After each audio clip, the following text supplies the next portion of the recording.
Hi, this is Daniel again, just here today to answer a quick question on one of our most popular videos that's all about adjusting the flow pressure of your Resmed Airsense 11. So you'll see the question here, there is no way to get this thing to a 2 setting, as in 2 centimeters. Mine won't go down below a 5 centimeter, but that's too much air being forced into my hose and I quickly feel a burn inside my nostrils. Now, unfortunately, there is no way to get your machine down to 2 centimeters. Most standard CPAP machines have a minimum pressure setting of 4 centimeters H2O and it can't go below that limit. This minimum pressure is set by manufacturers for a few reasons.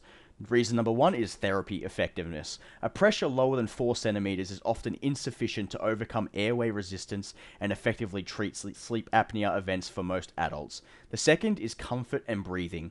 Pressures below 4 centimeters may not provide enough airflow to clear exhaled carbon dioxide from the mask and tubing, which can make a user feel like they are suffocating or unable to catch their breath. And number three, technical limitations.